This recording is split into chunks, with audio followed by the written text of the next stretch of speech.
¿Listo? Ah, está grabando.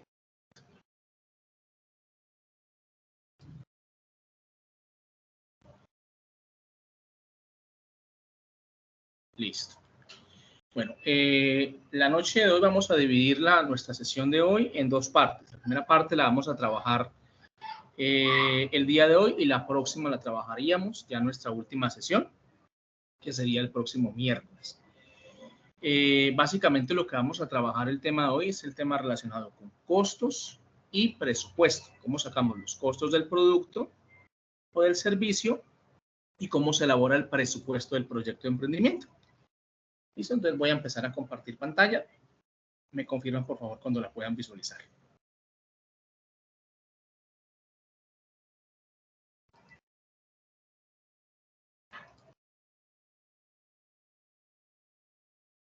¿Ya pueden ver la presentación? Sí, profe. Listo, muchas gracias. Bueno, pues que básicamente que vamos a trabajar el tema de hoy. Vamos a trabajar lo que es el concepto de mercado, cómo se hace un estudio de mercado, cómo se identifica el cliente potencial.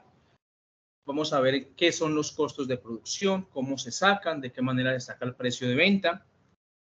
Y vamos a trabajar lo que se conoce como el presupuesto del proyecto, es decir, cuánto me cuesta a mí el emprendimiento, lo que yo voy a montar, teniendo en cuenta pues personal, recursos físicos, financieros, técnicos, tecnológicos, etc.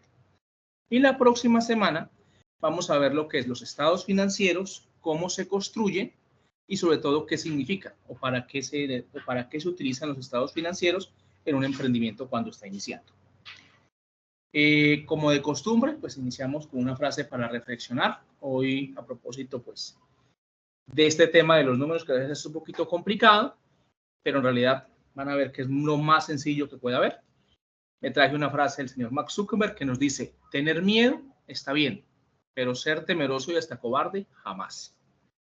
El miedo es una solución biológica que encontró la naturaleza para autoprotegernos, ¿cierto?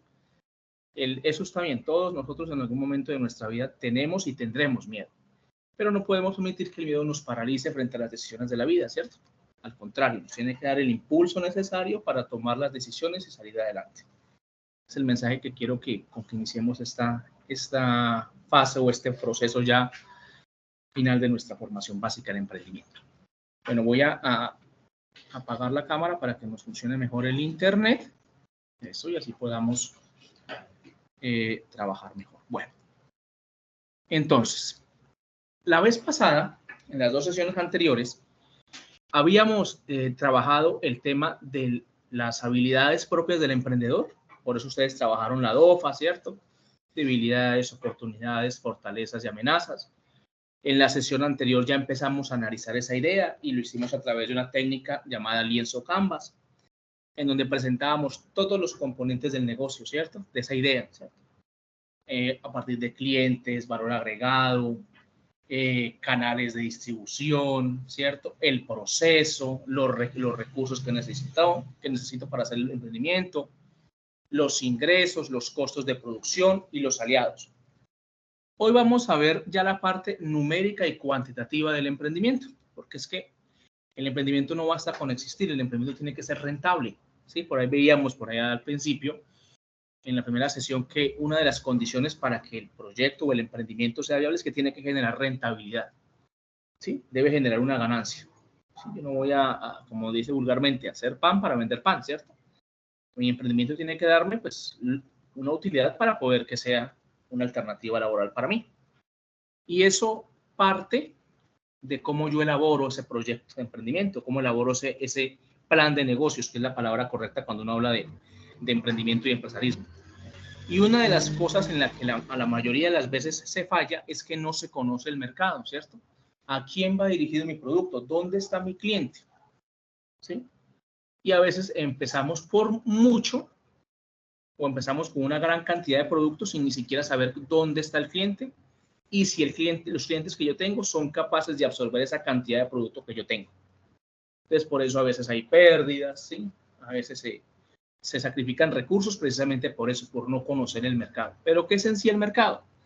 El mercado es ese lugar o ese espacio, puede ser físico, puede ser virtual, hoy en día se habla mucho de mercados virtuales, en los cuales se van a unir dos personas. Una persona que va a ofrecer un producto o un servicio y otra persona que va a adquirir un producto y un servicio.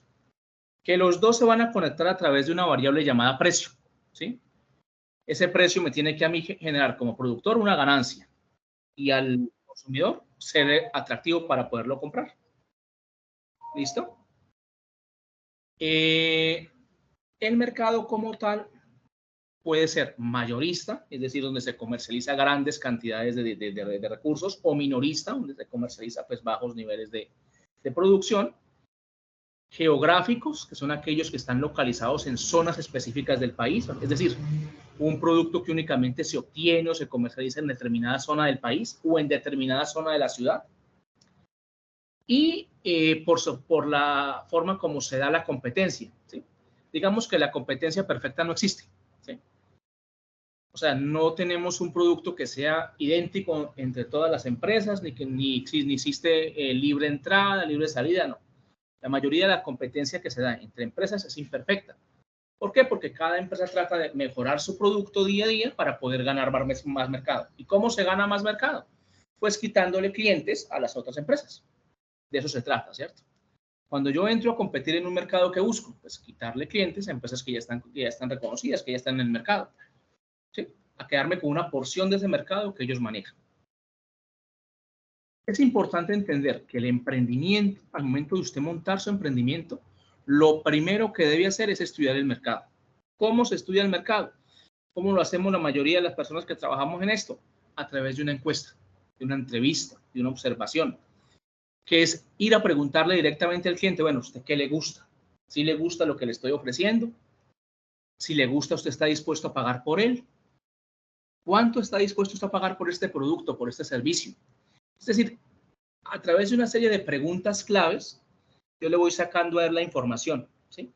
¿Y eso para qué me sirve? Pues para identificar dónde está, o sea, cuál es el área específica de la ciudad o del entorno en el que yo estoy, donde está mi cliente más cercano, al cual yo le puedo vender.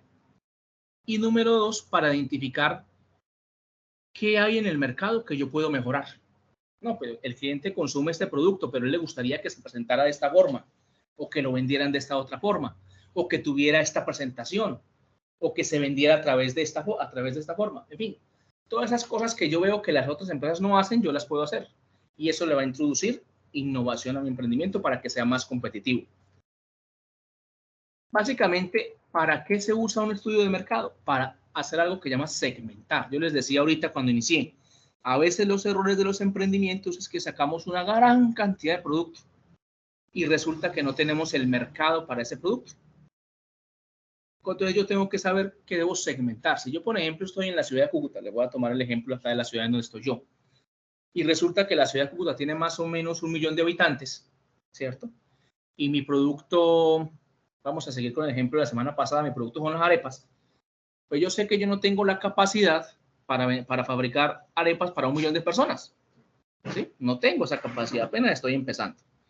Entonces yo lo que voy a hacer es empezar a dividir ese millón de personas en porciones más pequeñas.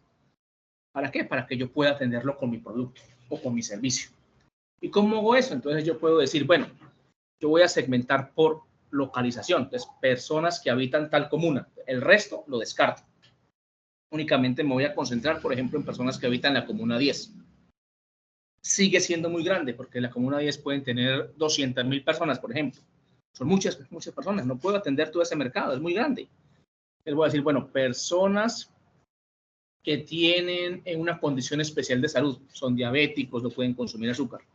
Eso me va a reducir mucho más la población. Y así sucesivamente. Yo puedo utilizar N cantidad de variables para hacer que ese mercado se ajuste a lo que yo tengo, a la cantidad de producción que yo tengo. Porque ¿cuál es lo ideal?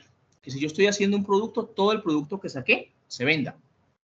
Si yo tengo planificado una serie de servicios, que todos los servicios que yo preste, pues se puedan prestar, ¿cierto? Y al final que quede una rentabilidad para volver a invertir nuevamente y volver a sacar más producto o más servicio. Entonces a veces fallamos cuando estamos emprendiendo por eso precisamente, ¿cierto? Porque no conocemos ese entorno, no conocemos esa manera o ese mercado objetivo que tenemos, o lo que se llama popularmente como un nicho de mercado. Listo. Cuando yo segmento, ¿yo qué estudio? Estudio quién es el consumidor, que eso se identifica como la demanda. ¿Quién es la competencia o quién es mi principal competidor o competidores? Y cómo se vende el producto o se presta el servicio.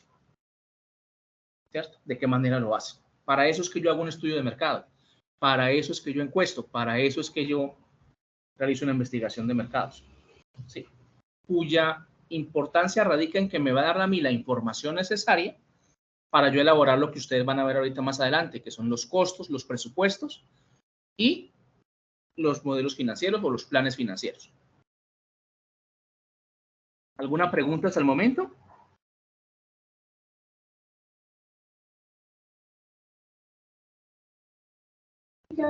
No, señor. Listo, muy bien. En el mercado confluyen dos fuerzas, ¿sí? Que es la oferta y la demanda. La oferta siempre la vamos a relacionar con la producción de un bien o de un servicio. La demanda la vamos a relacionar siempre con el consumo de un bien o de un servicio. En la demanda están los consumidores y en la oferta están los productores. Esas dos fuerzas, ¿sí?, son las que mueven el mercado, mueven la economía y mueven todo el sistema económico mundial. Se supone que la relación entre los dos genera el famoso precio de equilibrio o el precio. Que si la demanda es más alta, pues el precio va a subir. Y si la oferta es más alta, el precio va a bajar. ¿Sí? Pero que siempre se va a tratar de mantener ese equilibrio. Obviamente en la vida real, pues es muy difícil alcanzar ese equilibrio porque o hay más demanda o hay más oferta. ¿Sí? Eso depende mucho del entorno en el que se está. En la demanda, cuando yo soy un consumidor, a mí me interesa es el tema del precio y el tema de la calidad. Entonces, si yo tengo un producto que sea económicamente aceptable, es decir, que tenga un buen precio y aparte de eso me sea útil, tenga buena calidad, probablemente voy a comprar más. Pero si yo te veo un producto que es muy alto y mi ingreso no me alcanza, no tengo la plata suficiente para adquirirlo, probablemente mi demanda va a bajar, voy a consumir menos. Hay algunas excepciones, ¿no?, que ahorita pues más adelante les voy a explicar. Entonces, el consumidor, que es el que explica la demanda, es la persona que consume, siempre va a buscar ¿qué? Un producto o un servicio que le satisfaga una necesidad. Y siempre va a haber productos o servicios que no podemos alcanzar. ¿Por qué? Porque tenemos un limitante que es nuestro nivel de ingreso. ¿Sí? Es el que dice usted cuánto puede comprar.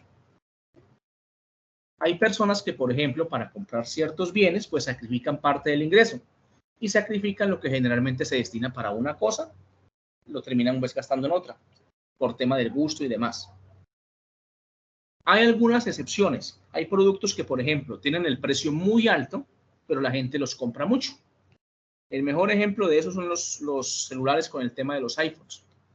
El iPhone es caro, ¿sí? Es costoso relativamente. Y usted mira que cuando lanzan el iPhone, las tiendas son llenas. Todo el mundo corre a comprar el iPhone. Y vale 4, 5, incluso más plata. 4 o 5 millones de pesos. Entonces es un bien muy costoso. Sin embargo, el iPhone pasó más allá de ser un teléfono que presta un servicio de llamar, ¿cierto?, para convertirse en algo que es mucho más psicológico. ¿Sí? Hoy en día no se habla incluso de productos físicos, se habla de productos psicológicos. Los productos influyen en la psiquis de las personas. Entonces, una persona usa un celular incluso ni siquiera porque sea para llamar o para contestar o para tomar fotos, sino porque eso le va a dar un estatus, un reconocimiento entre otras personas. Yo no conozco a la primera persona que esté en el teléfono y que lo mantenga guardado en el bolso o lo mantenga guardado en el bolsillo. No. Siempre los que yo veo que estén en el teléfono, lo primero que hacen es sacar el teléfono delante de los amigos, delante de los compañeros. ¿Sí? Es una manera de aceptar, de tener esa aceptación social. A eso le apuntan los productos hoy en día. No a tanto satisfacer una necesidad, sino que esa necesidad se convierta en algo neuronal, en algo psicológico. Siempre que hablemos de demanda, vamos a entender que todo va a depender de ¿qué? Del ingreso y de los precios y de los gustos. Ahí van a jugar esas tres variables. Ingresos, gustos y precios. Porque si me gusta, yo puedo hacer un sacrificio y comprarlo. ¿Sí? Así me endeuda, así tenga que pues entrar en un proceso de déficit para poder adquirir el producto que me gusta. Por otra parte, la oferta La oferta es todo lo que tiene que ver con producir un bien o un servicio. Todo lo que tiene que ver con producción. Ahí entramos nosotros como emprendedores, ¿cierto? Nosotros, a diferencia de los consumidores, nos interesa que el precio sea alto. ¿Por qué? Porque resulta que el precio de venta cubre el costo y el margen de ganancia. Entonces, si el precio sube, pues el margen de ganancia va a ser mayor. Y a mí como productor o como emprendedor me va a servir eso, porque voy a ganar más. En cambio, si el precio baja o tiende a bajar, pues yo voy a ganar menos, ¿cierto? Voy a tener menos ganancia. Y eso probablemente va a hacer que yo me desestimule de producir más, de sacar más producto. ¿Sí? Aquí no pasa lo de la demanda, aquí pasa todo lo contrario. Y no hay ninguna excepción, a diferencia de la demanda, que cuando los precios suben hay personas que lo compran, aquí no hay ninguna excepción. Si los precios se caen, yo como productor no produzco porque no tiene sentido, porque estoy produciendo, como se dice popularmente, a costo y no me está quedando utilidad. A diferencia del consumidor, el productor dispone de unos factores de producción. ¿Cuáles son los factores de producción? Los factores de producción son el recurso humano, el recurso natural, ¿sí? Y el recurso financiero. Esos tres recursos yo los combino para elaborar un producto o un servicio. ¿Sí? A veces puedo disponer de más recurso financiero y menos recurso humano. O a veces puedo disponer de más recurso humano, menos recurso financiero y menos recurso natural. ¿Sí? Eso depende pues de las condiciones que se den en la producción. ¿Qué es el factor que determina cuánto produzco? Los costos de producción, que es lo que vamos a ver a continuación. Es la parte más importante. ¿Qué le determina a usted si su emprendimiento es viable? ¿Qué le determina a usted si su emprendimiento es rentable? Sus costos de producción. Que usted sea capaz de cubrir sus costos de producción y le dé utilidad. Si usted puede hacer eso, está del otro lado, su emprendimiento es viable. Pero si usted su precio de venta ni siquiera le cubre los costos de producción y ni siquiera le da ganancia, hay un problema. Hay un inconveniente. ¿Cuánto tiempo más o menos espera que una empresa o un emprendimiento dé frutos? A los 2 años. 2, 3 años. Ya si después del tercer año usted ve que las cosas no van bien, ya pues hay un problema de fondo. Porque también hay que ser realistas, ¿sí? A veces cuando creamos un emprendimiento pensamos que va a dar ganancias ya, ¿no? Y a veces pues toma tiempito que el mercado lo reconozca, así que el producto se vea, se difunda. ¿Hasta el momento hay alguna pregunta?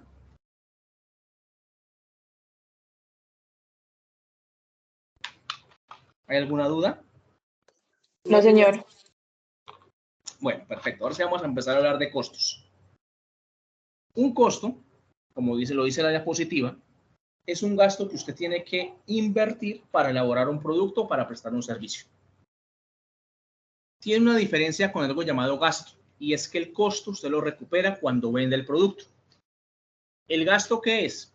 El gasto es algo que usted también, como su nombre lo indica, invierte, pero que no se recupera inmediatamente. Ahorita les voy a explicar por qué. Para usted elaborar un producto, una camisa, un par de zapatos, o para prestar un servicio, un restaurante, una papelería, ¿sí? Usted tiene unos costos. En el caso, por ejemplo, de un restaurante, tiene que comprar las cosas para los almuerzos.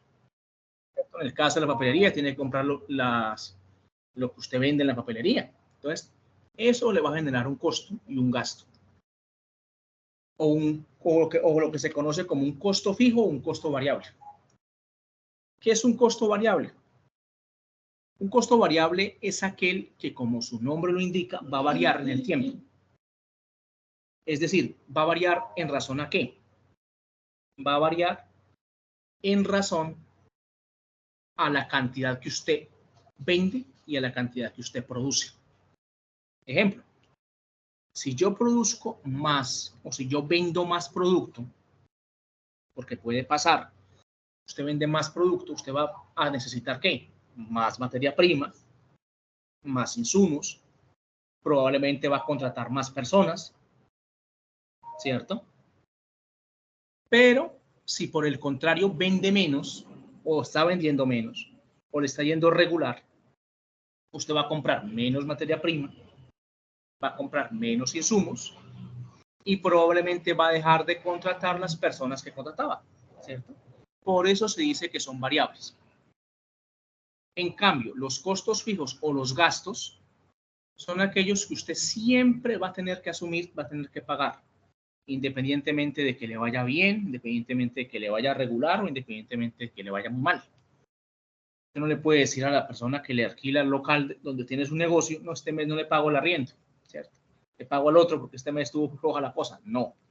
Tampoco le puede decir a la empresa de servicios públicos, a lo que le pone el agua, la luz, el gas, no, este mes no le puedo pagar porque me fue mal. No, debe pagarlo, le cortan el servicio. Tampoco le puede decir al banco que le prestó platica para montar el negocio que este mes no le va a poder cancelar la cuota, porque no, ¿cierto? Entonces, ese tipo de costos o de gastos, que es la palabra también correcta, se deben pagar sí o sí. Y a diferencia de los costos variables que usted lo recupera de manera inmediata con la venta, los costos fijos o los gastos se recuperan más lentamente. Es decir, no se recuperan automáticamente con solo una venta, se recuperan con varias ventas a lo largo del tiempo. O sea, ese tipo de gastos se distribuyen a lo largo del tiempo. Y digamos que en cada venta que usted hace va un porcentaje, con un pedacito de ese gasto, ¿sí? Para poder generar ya la utilidad. ¿Cómo calculamos los costos? ¿Cierto? Entonces tenemos que decir que los costos es una suma. ¿De qué? De los costos variables y de los costos fijos. Van a sumar. ¿Qué hace parte de los costos variables? Las materias primas. ¿Qué es materia prima? Una materia prima es lo que yo necesito para elaborar el producto sí o sí. Entonces, si yo hago pan, pues voy a necesitar harina sí o sí. Yo no puedo hacer pan de la nada, ¿cierto? Necesito harina. Entonces, esa es una materia prima. ¿Qué es un insumo? Un insumo es algo que yo puedo usar unas veces sí o otras veces no. ¿Sí? Entonces, por ejemplo, yo puedo hacer este mes pan con queso, el otro mes hago pan con jamón, el que sigue hago pan con mantequilla, puedo variar. ¿Sí? Esto es un insumo, no se usa permanentemente.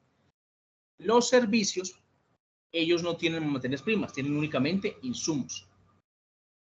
¿Sí? Para que lo tengamos en cuenta. La distribución es la manera como usted vende su producto, como usted distribuye su producto. ¿Sí? Y también es variable, ¿cierto? Tenemos mano de obra, pero ojo, aquí hay que tener algo muy en cuenta y es importante que coloquemos atención en esta parte. La mano de obra puede ser tanto fija como variable. ¿Cuándo la mano de obra es variable? Cuando usted hace el contrato con la persona que va a trabajar en su empresa, en su emprendimiento, por horas de trabajo. Es decir, por prestación de servicios, por obra labor, a destajo. Usted lo contrata a él por lo que él va a hacer, por las horas que él va a trabajar. Cuando usted hace ese tipo de contrato con esta persona, usted no tiene la obligación de pagarle lo que se conoce como las prestaciones de ley ni la seguridad social. Eso lo debe, la seguridad social la debe pagar él con el valor de su contrato. Entonces usted no tiene esa obligación. Por lo tanto, en ese caso, la mano de obra pasa a ser variable.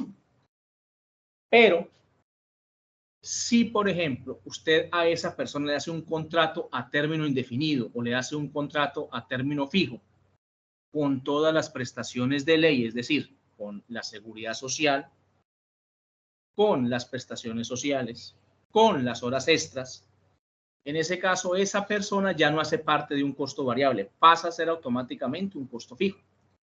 Porque usted, independientemente de cómo le vaya en su negocio, usted no le puede decir que no le paga las prestaciones sociales, ni le puede decir que no le paga la seguridad social. ¿Sí? Porque eso, pues, ahí se convertiría en un problema para usted. ¿Cierto? Porque vendría al ministerio y le podría aplicar una sanción. ¿Cierto?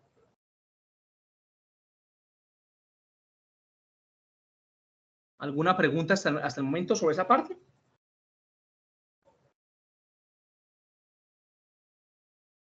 No, señor, por el momento no. Listo. Entonces tengamos en cuenta que lo que varía con respecto a la mano de obra siempre va a ser la contratación, el tipo de contrato que yo le hago a mi trabajador. Si yo le hago un contrato, repito, a término fijo, yo le debo a él pagar lo que la ley me manda.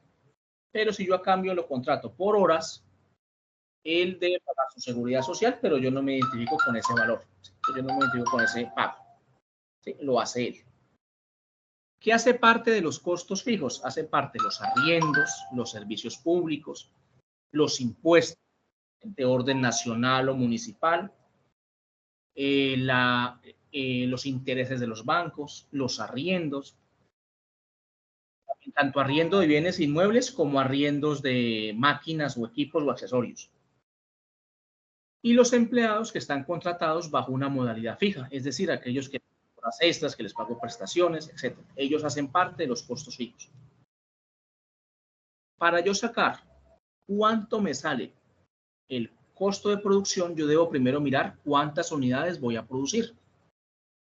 ¿Listo? Entonces yo digo, voy a producir 100 unidades, por ejemplo. Entonces debo sumar todos los costos que tengo, tanto fijos como variables, y dividirlos en la cantidad de producción. Ahorita vamos a hacer un ejemplo. Y con eso yo saco automáticamente el costo unitario, es decir, lo que me cuesta a mí elaborar cada producto. Y a ese producto yo le sumo la utilidad que voy a obtener. Eso se llama margen de ganancia. El margen de ganancia es algo muy importante que lo tengan en cuenta. Siempre debe estar entre el 10% y el 90%. Digamos que menos del 10, pues es, a no ser que venda una cantidad muy grande, y más del 90, pues digamos que ya es muy ambicioso. Listo, vamos a hacer un ejemplo entonces ya con esa información. Entonces, ustedes van a trabajar el tema de costos en esta ficha.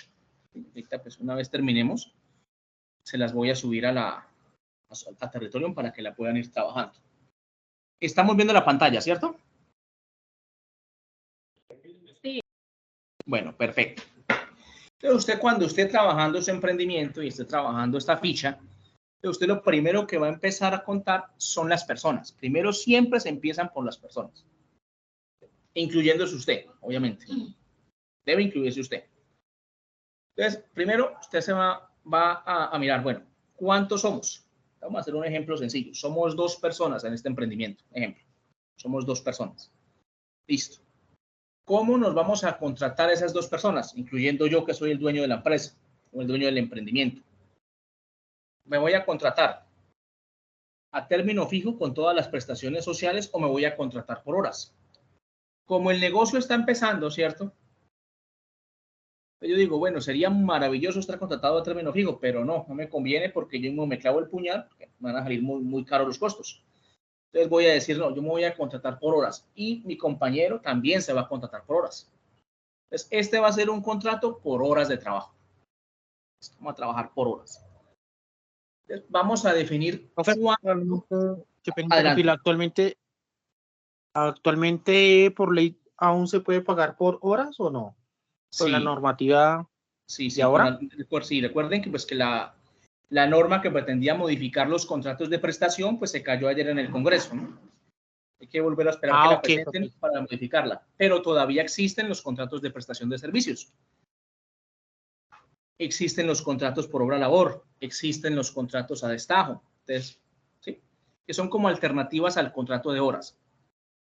Y también pues están los contratos de nómina, a término fijo o indefinido, que son los que tienen todas las prestaciones de ley. Una de las cosas que pretendía hacer la reforma era eso precisamente, eliminar los contratos de prestación y pues que todos pasaran a ser o término fijo o indefinido. Sin embargo, pues tengamos en cuenta que desde el punto de vista de las empresas, pues es una carga bastante amplia en materia de costos. Porque estamos hablando que un solo empleado, ¿sí? Ganando un salario mínimo, que el salario mínimo está en 1.160.000, como ustedes pueden ver aquí en la tabla, más o menos sale por 1.800.000, 1.700.000 y algo mensual, con todas las prestaciones de ley. Esto es su seguridad social, sus prestaciones sociales, ¿sí? Y todo lo que tiene derecho por ley, ¿sí? Sale más o menos al mes en 1.700.000 y algo. Entonces, obviamente, hablamos de únicamente un salario mínimo, ¿no? Pero habrán personas que devengan más de eso, entonces tendrán una carga mayor. Sin contar que también devengarán horas extras, ¿sí? Entonces, digamos que ahí, desde el punto de vista empresarial, hay un problema, porque eso significa mayor costo, pero desde el punto de vista del trabajador sería ideal que todos tuviéramos contrato fijo, ¿cierto? Tendríamos todos los derechos que están pues en la Constitución respecto, y en la ley, perdón, en el Código Sustantivo del Trabajo, respecto a lo que es un empleado a término fijo. Bueno, siguiendo con nuestro ejemplo, Entonces habíamos dicho que éramos 2 personas y que vamos a trabajar por horas. Listo, ya definimos cómo va a ser nuestro contrato. Profe, Vamos ahora, sí, adelante. Profe, y en el caso de que de pronto en el trabajo las labores sean de precios diferentes, por ejemplo en un spa, un masaje puede costar 80.000 pesos, un corte 15, 20.000, o sea, precios que son variables. ¿Cómo se haría ahí? ¿Se sacaría el porcentaje de lo que se haga cada operario o qué? Exactamente, muy bien. Cuando, por ejemplo, las horas son diferentes, como usted dice, para cada servicio, en este caso ustedes ven que tiene varias celdas, ¿cierto? ¿Para qué son estas celdas? Pues para colocar cada uno de los productos o servicios que yo genero. Entonces, un ejemplo, en el caso del spa, usted para hacer el masaje y demás, póngale que se demore 20 minutos, ¿cierto? ¿Cuántos masajes hace al día? Y eso se pasa a cuántas horas devenga o cuántas horas trabaja, y sobre esa base se calcula el salario. Hay una restricción, ¿no? Obviamente la ley también maneja una restricción. El salario que se paga por horas debe garantizar una cosa: que la persona tenga lo suficiente para pagar la seguridad social y pueda subsistir. Entonces, por lo general, el valor de las horas no debería estar por debajo del salario mínimo, porque recordemos que pues, lo ideal o lo legal es que se cotice sobre el salario mínimo. ¿Sí? Más por debajo, pues es, digamos que no está acorde a la ley. Lo que está acorde a la ley es que se cotice sobre el salario mínimo mensual legal vigente. Entonces, idealmente ese salario lo que buscaría era que fuese un salario que superase el salario mínimo para que se pudiera pagar la seguridad social y aparte de eso se pudiera subsistir. Entonces, en el caso de la pregunta que hace la compañera, sí, se cuenta el número de servicios, ¿sí? El tiempo que toma por los servicios para poder elaborar el contrato de horas que va a ejecutar el operario. ¿Listo? O sea que un operario que no sea, en caso de que, por ejemplo, un negocio esté iniciando, de que no se haga siquiera el salario mínimo, y la empresa como tal está obligada a pagar el salario mínimo, y si hace extras, por así decirlo, en lo que haga, en esa quincena se paga adicional. Siempre y cuando eso se convenga en el contrato, sí. Y si el contrato es diferente a horas, es decir, si por ejemplo no es un contrato de prestación de servicios, sino que es un contrato de término fijo o indefinido, se debe asumir el pago completo de esas horas. ¿Sí me hago entender? Sí, pero Listo. gracias. Bueno, muy bien. Entonces, cuando son horas diferentes, hay que hacer este proceso de que voy a hacer ahorita con cada uno de ellos por separado. Si todos trabajan las mismas horas, es ideal porque yo con un solo cálculo saco lo de todos, como vamos a hacer en el ejemplo que les voy a explicar. Pero si yo, por ejemplo, tengo una persona que labora 6 horas, tengo otro que labora 4, tengo uno que labora 3, tengo uno que labora 2, por ejemplo, entonces yo debo hacer el cálculo a cada persona por separado y luego sumar todo. Entonces ya habíamos dicho que en este ejemplo que les voy a explicar, tenemos únicamente 2 personas dentro de la empresa y ya fijamos que somos 2 personas. Vamos a fijar el salario. ¿Cuánto valen las horas de trabajo? Pero antes de mirar el salario, miremos cuántas horas vamos a trabajar y qué días. ¿Sí? Entonces a eso vamos a ayudarnos aquí con la calculadora. Entonces yo digo lo siguiente. Vamos a trabajar 8 horas diarias. 4 en la mañana, 4 en la tarde. ¿Sí? Y no vamos a trabajar ni sábados ni domingos. Vamos a trabajar únicamente lunes a viernes. Entonces empiezo a contar. Lunes, martes, miércoles, jueves, viernes son 5 días. Eso me da 40 horas a la semana. ¿Listo? Ahora vamos a contar el mes. ¿Cuántas semanas tiene el mes? Tiene 4. Eso me daría 160 horas al mes. Generalmente este valor se calcula por los 12 meses, que es el tiempo máximo de la vigencia contable. 12 meses.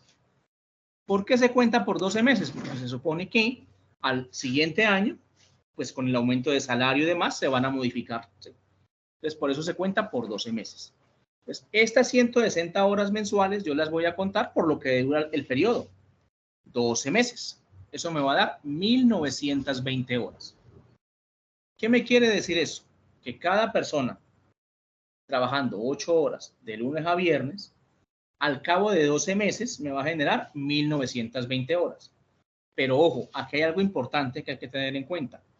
¿Qué dice la ley? Resulta que si una persona con contrato de horas labora más de 12 meses, automáticamente el contrato se le convierte a indefinido.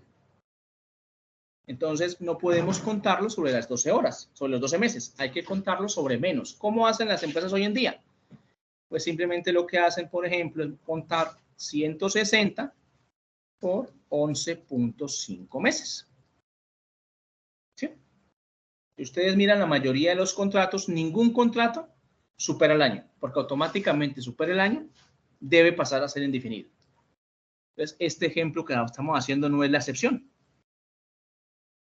Vamos a trabajar 11.5 meses, vamos a trabajar 8 horas diarias de lunes a viernes. Eso me da 1840 horas. Esas 1840 horas las voy a colocar aquí. 1840 horas, que es lo del año, ¿no?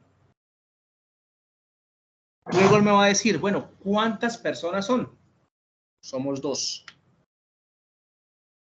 ¿Y cuánto se van a ganar esas 2? Entonces, ¿yo qué hago? Yo les dije que en Colombia, por mínimo ley, no se puede ganar menos no se puede cotizar al sistema de salud y de pensión por debajo del mínimo. Entonces, yo tomo el salario. ¿Cuánto es el salario mínimo hoy? 1.160.000.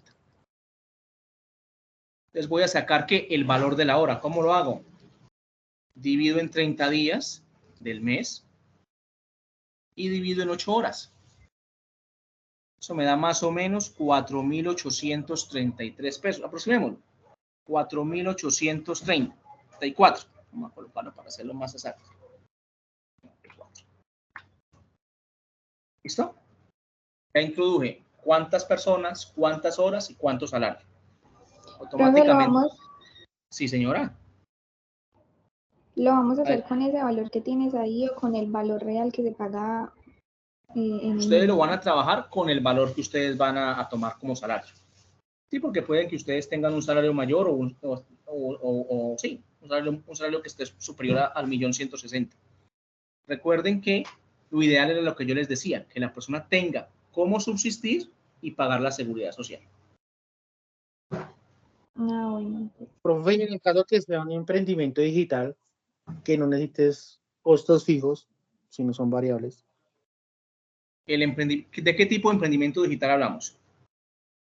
Ventas por catálogo, por página web. Listo. No necesita atención personalizada, se atiende solo, 24/7.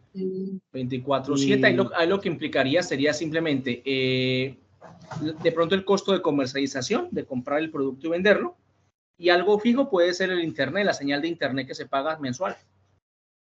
O los servicios de hosting y dominio. Los servicios. Exacto. Okay, listo. Bien. Bueno, entonces aquí ya tenemos el costo de personal, él automáticamente nos lo calcula. Entonces, para esta idea, para este ejemplo que estamos manejando, el costo de personal del año prácticamente son de 17 millones de pesos para 2 personas, trabajando 8 horas de lunes a viernes. Luego me dice, ¿cuánto gasta en materia prima? ¿Cuánto se le va? Entonces, yo debo hacer el cálculo por todo el año, ¿sí? Recuerden que la materia prima únicamente se usa en el tema de productos. En el tema de servicios no hay materia prima, ¿cierto?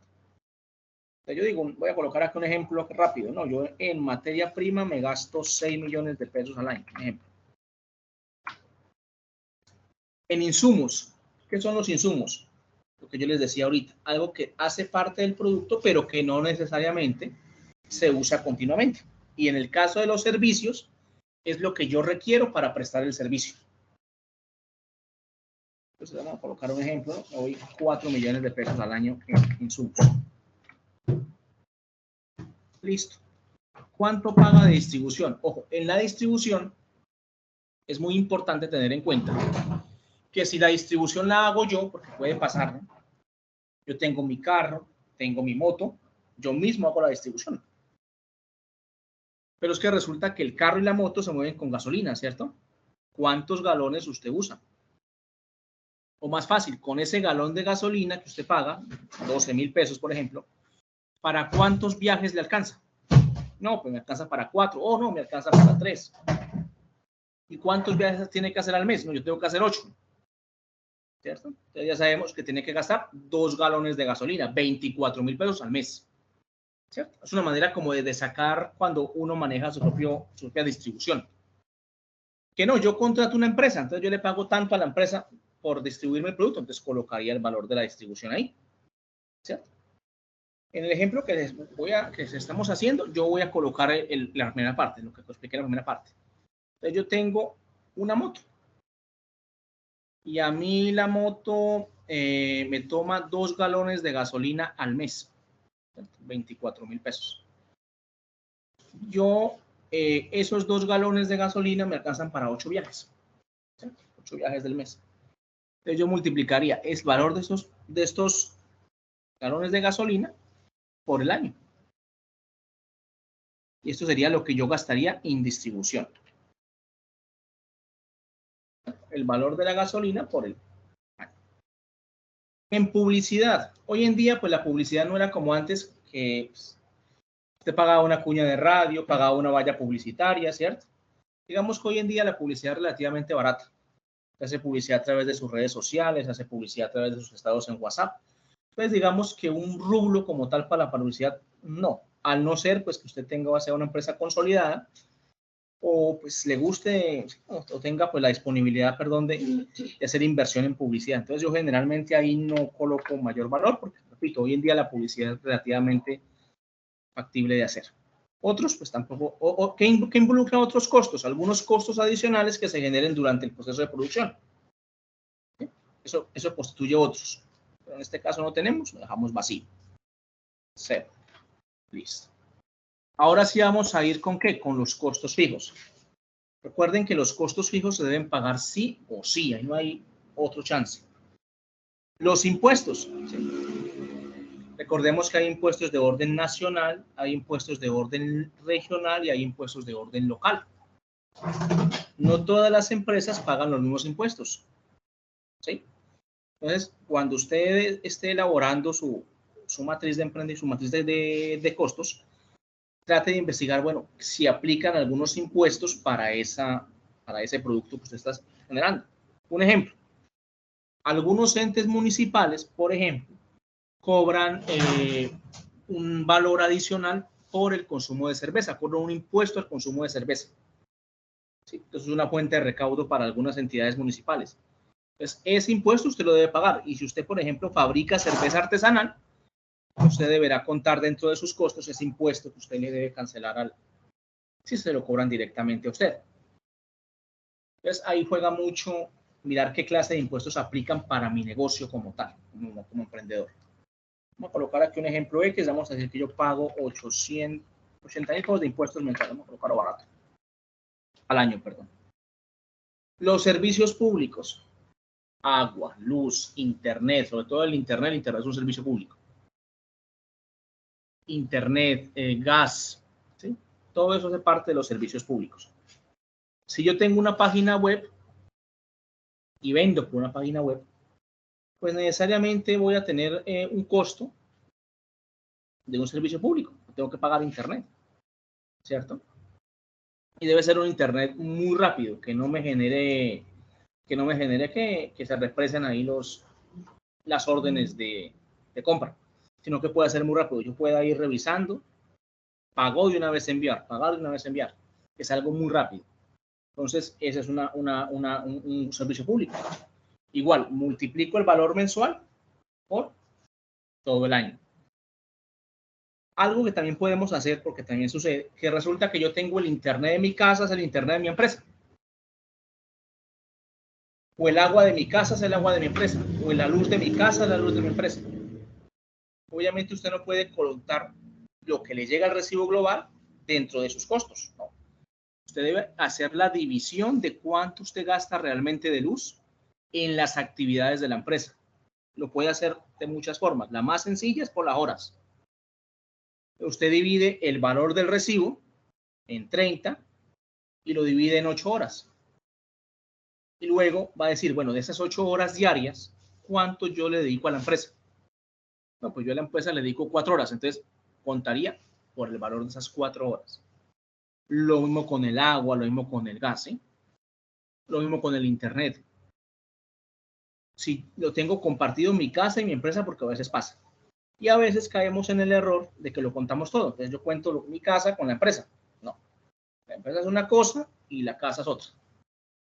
Si yo, por ejemplo, hago tortas y tengo un horno y resulta que en ese mismo horno cocino la de mi familia, pues yo tengo que saber cuánto se me va a mí con las tortas. ¿Listo? Eso es lo que tengo yo que contar. Lo que va con las tortas que yo estoy haciendo. No lo que yo hago generalmente en la casa, las galletas que le hago a la familia, no. No tiene nada que ver. Es un ejemplo, vamos a colocar acá que yo pago 300,000 mensuales, anuales, perdón. Intereses. Los intereses son lo que yo pago al banco, la cuota mensual del banco. Resulta que el banco me prestó 5 millones de pesos y yo le debo pagar una cuota del 12.5%. Tengo que pagarle 625,000 pesos mensuales. Listo. Entonces, yo multiplico este valor por los 12 meses. 7.500.000 le debo pagar al banco en intereses.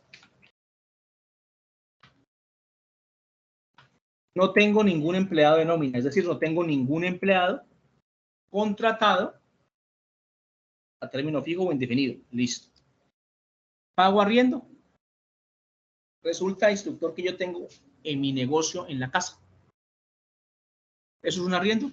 Debe generarle un canon de arriendo. Al no ser que usted tenga un local propio. Cuando el local de ventas propio no se genera un canon de arriendo. Pero cuando el negocio está en la casa, sí es bueno generar un canon de arriendo. Así sea bajo. ¿Por qué es importante? Porque en algún momento puede haber algún problema o alguna situación en la casa y usted tenga los recursos para responder ante esa situación. Entonces, por eso usted lo contabiliza y hace el costo.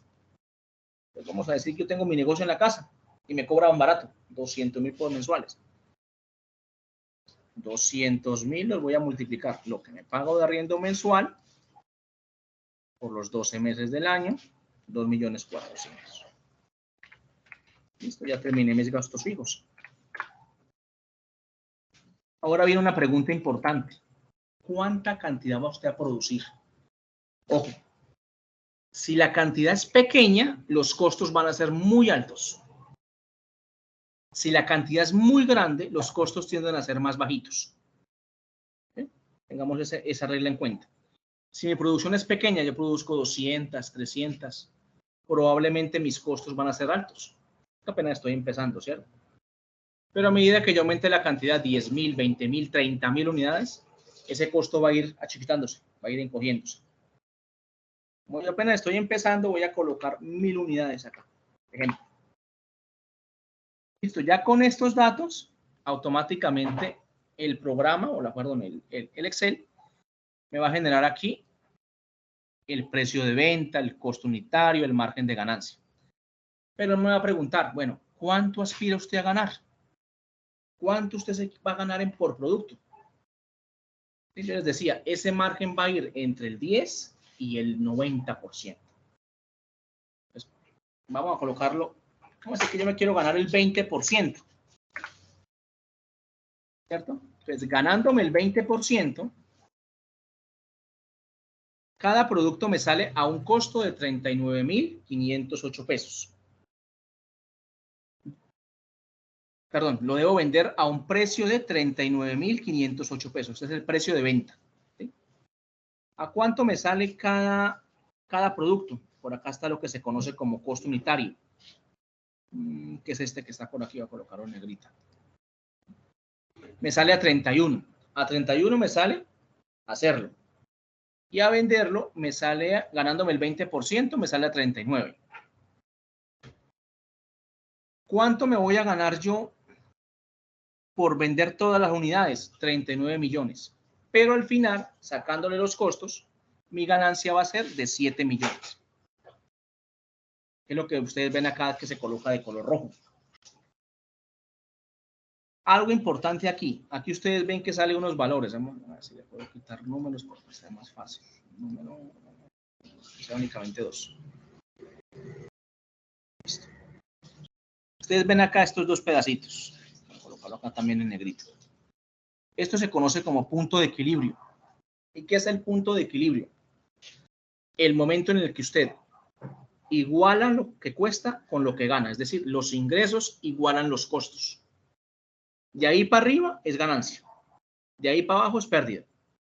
Entonces, si ustedes ven acá, dice que 308. ¿Qué le quiere decir eso? Que para que su negocio empiece a dar ganancias, usted debe vender más de 308 unidades durante ese año. Que si usted vende menos de las 308, va a tener pérdidas.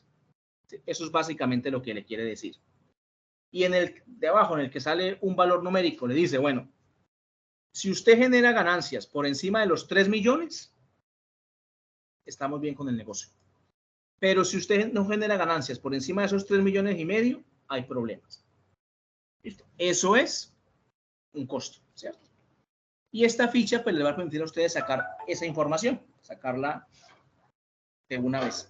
Acá hay una parte que dice nómina, por si alguno de ustedes tiene contemplado contratar a un empleado bajo término fijo o indefinido.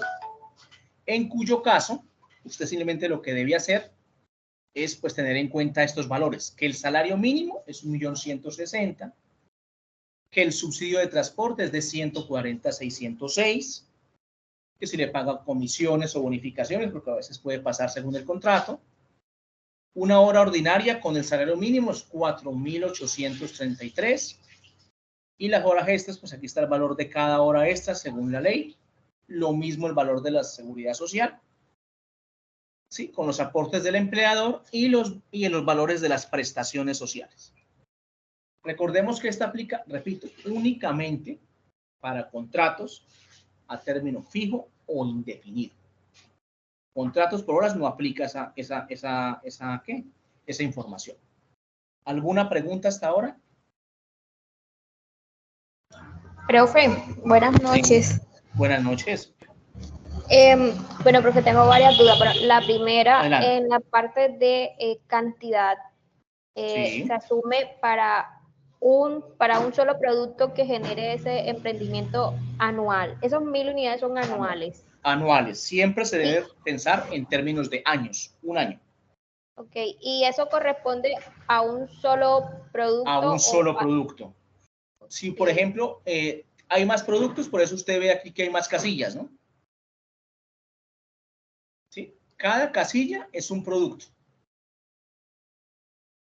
Y a cada producto se le debe hacer el proceso, porque usted cada producto lo debe vender a un precio diferente y le debe generar una utilidad diferente, dependiendo del costo que implique hacer el producto. Profe, ¿Sí, señor. Y en el caso de que, por ejemplo, se utilice, bueno, yo voy a utilizar los mismos servicios, el mismo impuesto, la maquinaria, no sé, que utilizo para el producto A es la misma para el producto B, se colocaría ese mismo, o sea, se podrían colocar los mismos valores de los se otros. Podrían colocar los mismos valores, aunque no sería exacto. Entonces, una forma, ¿cómo se lo puede hacer para que sea más exacto? Mirar los tiempos en el caso de las máquinas. Entonces, el producto A, ¿cuánto tiempo está en la máquina? 1 hora. El producto B, ¿cuánto tiempo está en la máquina? 1 hora y media, ¿sí? Por tiempos.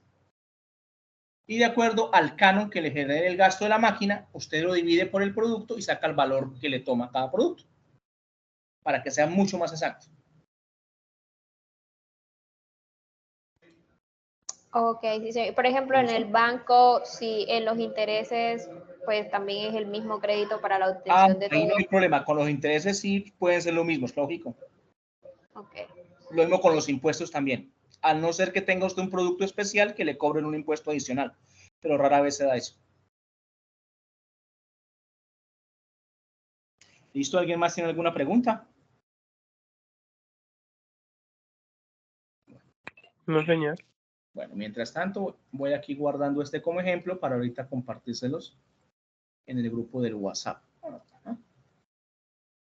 Profe, igual, si Sí. surge preguntas, cuando se esté realizando lo de los costos, ¿le podríamos enviar mensaje? Sí, claro, me pueden escribir, escríbanme por el WhatsApp, que creo que es más rápido, y yo con mayor gusto les contesto, claro que sí. Vale, profe, muchas gracias. Bueno, listo. Listo, ya vimos la primera parte, que son los costos de producción.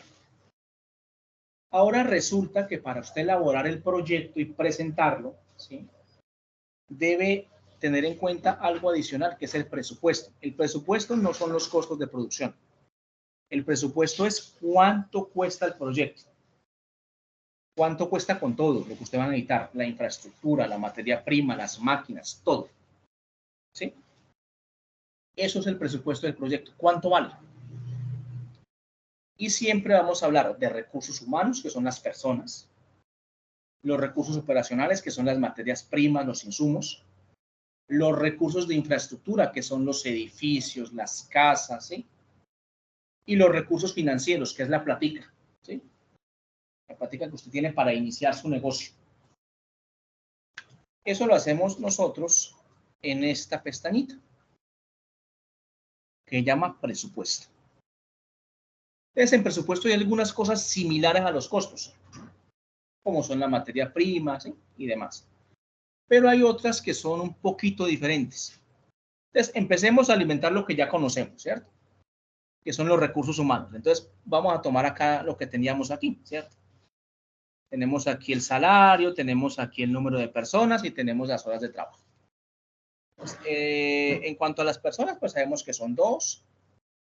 En cuanto al salario, sabemos que es 4.834. $1 para que nos... Claro. Y en cuanto a las horas, ya habíamos dicho que eran 1.840 horas. Ahí nos va a calcular, nosotros ya teníamos pues ya ese dato. También teníamos los datos de la materia prima, ¿no? Y los tenemos ya listos. Simplemente sería cuestión de colocarlos allá. 6 millones y 4 millones respectivamente. Millones. 4 millones. ¿Cuándo empieza a variar? ¿O cuándo va a variar? Aquí donde dicen inversión inicial. Resulta que hay 2 tipos de inversiones. Y las inversiones son muy diferentes a los costos. Porque a diferencia de los costos, las inversiones dan ganancias. ¿Qué es una inversión? Por ejemplo, una inversión son los carros, las motos, las máquinas, los terrenos, los edificios que usted compra para la empresa. Es, en pocas palabras, son como los activos que usted va a tener para la empresa, hablándolo en términos contables. Es todo aquello que usted va a adquirir y que le va a generar valor en este momento cuando usted va a iniciar la empresa. Y que ese valor, dependiendo del inmueble, se va a ir perdiendo a medida que usted usa la máquina, a medida que usted usa el carro. Eso se llama depreciación. Ese tipo de inversiones se llaman inversiones fijas. ¿Y qué son las inversiones fijas? Son lo que yo decía ahorita: carros, motos, terrenos, edificios. Todo aquello que usted va a comprar, no a arrendar. Porque cuando yo arrendo, automáticamente es un costo. No, usted va a comprar. Yo para mi negocio voy a comprar un camión. Ese camión que usted compra es una inversión fija. ¿Sí? ¿Por qué se llaman fijas? Porque pierden valor en el tiempo. Eso se llama depreciación. Un bien que usted compra hoy no lo puede vender mañana en el mismo valor que lo compró. ¿Cierto? Pierde valor en el tiempo. El único bien que nunca pierde valor en el tiempo son los terrenos. Pero de resto, todo pierde valor en el tiempo. Los edificios pierden valor en el tiempo. Los computadores pierden valor en el tiempo. Las impresoras pierden valor en el tiempo. Las máquinas pierden valor en el tiempo. Todo se deprecia. Todo se deprecia. A excepción de los terrenos. Entonces, un ejemplo. Yo voy a hacer algo sencillo acá. Yo para este proyecto simplemente compré una moto. ¿Cierto? Esa moto me costó 5 millones de pesos. La contabilizo como parte de la inversión fija. Me compré un molino eléctrico. Es un molino eléctrico. Es una máquina y es comprada. Compré 2 molinos y cada molino me costó 250.000 pesos. Es una inversión fija y así sucesivamente. Ojo, si yo la máquina la alquilo, porque también puede pasar, la máquina no es mía. Yo la alquilé. Eso ya no es una inversión, es un arriendo, es un costo. Pero si es mía, automáticamente es una inversión. Hay otro tipo de inversiones que antes no se mencionaban mucho, pero que hoy en día son muy importantes, incluso más importantes que las fijas, que son las famosas inversiones diferidas. ¿Por qué se llaman así? Porque no van a dar valor en el momento en que se crea la empresa. Su valor se va a dar en el tiempo, a futuro, por eso se llaman diferidas.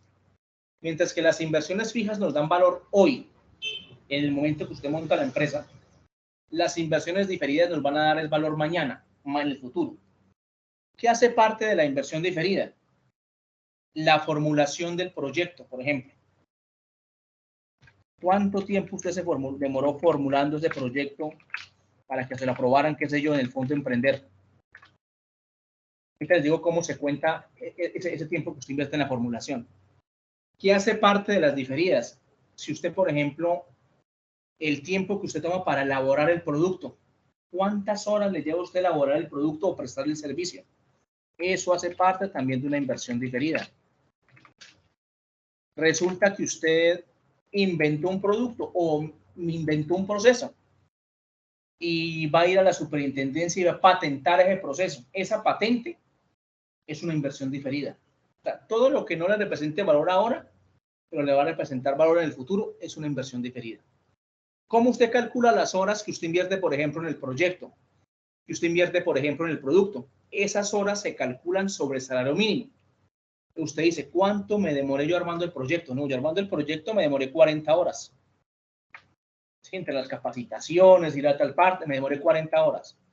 ¿Cuál es la base para calcular el valor de la hora? El salario mínimo, es 4.840 la hora. Eso quiere decir que mi inversión diferida es de 193.000. ¿Cuánto me demoré yo para elaborar el producto? 20 horas. Igual, sobre el salario mínimo. En el caso de la patente, usted tiene que pagarle a la superintendencia un valor, ¿sí? Que generalmente asciende, dependiendo del producto que usted va a hacer, asciende a un determinado valor sobre la cuantificación del mismo. Ese canon que usted paga sería el valor de la inversión diferida, etcétera. Esas son las inversiones diferidas. Y si ustedes miran, el total de las inversiones de una vez alimenta acá donde dice inversión inicial. ¿Listo? Ahora vamos para donde dice recursos de infraestructura. Ahí van a ir lo que son los equipos, ¿cierto? Que ya mencionamos allá en la parte de inversiones fijas. En lo que tiene que ver con herramientas, ¿qué son herramientas? Utensilios de uso. ¿Sí? Utensilios que usted va a utilizar, herramientas que se pueden dañar, se pueden desgastar, se pueden acabar, herramientas. Entonces, equipos, ya aquí tenemos el valor de los equipos, son 5.500.000, o sea que de acá está. Sí, lo puedo sacar de aquí del curso de infraestructura. Listo. Herramientas. En el caso mío, como son arepas, espátulas, moldes, bueno, etcétera. Vamos a colocarle que 200.000. Eso es mucho. Construcción, ¿qué es? Cuando usted construye, valga la redundancia, algo, ¿no? Y adecuación, ¿qué es? Cuando usted alquila un local y le hace una adecuación, ¿no? Que le acomodó el acondicionado, que hizo tal arreglo, eso es una adecuación. ¿Listo? Por último, usted cuando ya tenga ya listo el presupuesto, va a decir, bueno, ¿cuánto tengo y cuánto no tengo? Es decir, el proyecto en este caso, vamos a mirar por aquí, el proyecto vale 39.279.520. Vale este proyecto imaginario que estamos trabajando acá, de ejemplo. De esos 39 millones, ¿cuántos tengo yo? No, pues yo tengo 40 millones. Bien. Entonces vamos a hacer una operación muy sencilla. Vamos a restar. Entonces vamos a decir 40 millones que tengo yo, ¿cierto? Menos el valor de la inversión, 39.279.520. 720.480. Este excedente que queda después del gasto de inversión es lo que se conoce como el capital de trabajo. ¿Cierto? Eso es lo que se conoce como el capital de trabajo. Es decir, lo que usted tiene menos lo que debe. Que resulta que yo, el proyecto me vale, como habíamos dicho anteriormente, 39 millones de pesos. Y yo tengo apenas 10. Entonces, ¿el otro de dónde va a salir? De un préstamo, ¿cierto? En ese caso, su capital de trabajo sería 0. ¿Sí? Usted no colocaría aquí menos tanto, ¿no? Es 0. ¿Sí? Es decir, su proyecto empieza con más deudas que ingresos. Y está bien, ¿sí? La mayoría de los proyectos empiezan así. Eso es el presupuesto del proyecto. Entonces, este proyecto vale 40 millones de pesos. Ese es el presupuesto real del proyecto. ¿Listo? ¿Alguna pregunta del presupuesto? Profe, disculpe, ¿puede repetir la última parte de los 40 millones y los 39 millones, por favor? Sí, claro, ya se la repito. Entonces vamos a borrar acá. Les digo, el proyecto vale 39 millones de pesos. 39 millones 279 520. Les voy a preguntar, bueno, de esos 39 millones, ¿cuánto tengo yo? Así dicen, pues yo juntando los ahorros míos y los ahorros de mi socio, más un prestamito que me va a entrar por ahí, yo tengo 40 millones. ¿Sí? Puedo contar con 40 millones. Esto es lo que usted tiene para pagar el proyecto. Tiene 40 millones. ¿Cuánto vale el proyecto? El proyecto vale 39 millones 279 mil 520. Esto es lo que le queda, libre, ¿sí? Digamos que entre comillas libre.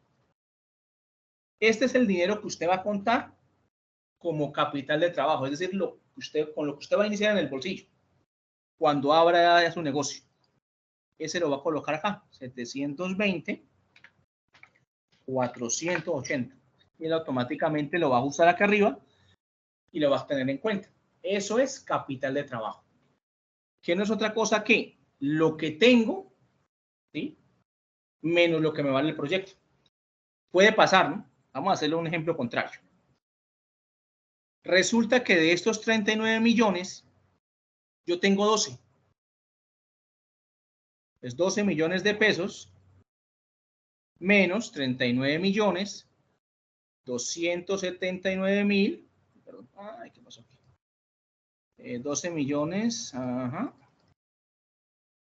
menos 39 millones 279 mil 520. O sea, yo no puedo colocar aquí abajo menos 27 millones, ¿no? Mi capital de trabajo, en este caso, sería 0. ¿Qué me quiere decir a mí eso? Que el resto de financiamiento del proyecto deberá correr por cuenta de un préstamo bancario o de un inversionista. ¿Sí me hago entender? Gracias, profe. Sí, señor. Listo, perfecto. Listo. Ya con eso, pues ya cerramos nuestro tema de hoy, la primera parte del tema financiero. Dentro de 8 días vamos a trabajar ya el tema de los flujos de caja, ¿cierto? Entonces, por ahora no vamos a mirar esta parte. Esta parte la vamos a mirar dentro de 8 días, que son los estados financieros. Que pues obviamente cuando se elabora el proyecto, lo último que se hace es presentar los estados financieros, que es lo que revisa el inversionista al momento de invertir, ¿sí? Para mirar si el proyecto es rentable o no lo es. ¿Listo? Entonces vamos a guardar acá.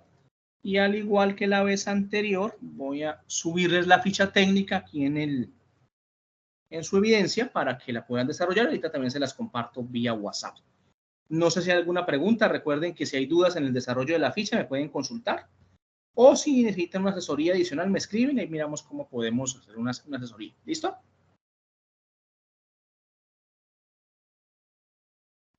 Sí, profe, gracias. Listo, sí, señor. Bueno, listo. Pero por acá les cargo la evidencia.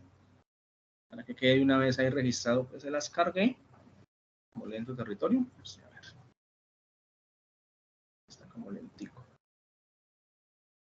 Bueno, ahorita de las cargo, se las comparto por el grupo. Listo, no sé si hay alguna pregunta adicional, muchachos. Profe, por lo pronto solo es diligenciar esta ficha que usted nos va a mandar ahora. Ajá, exacto. Costos y presupuestos. Y los estados financieros los vamos a trabajar la próxima semana, ya para cerrar la competencia. Listo, perfecto, profe. Bueno. Ok, profe, gracias. Bueno, listo. Voy aquí a detener la grabación. Ahorita compartírsela. Y quedaríamos pendientes de cualquier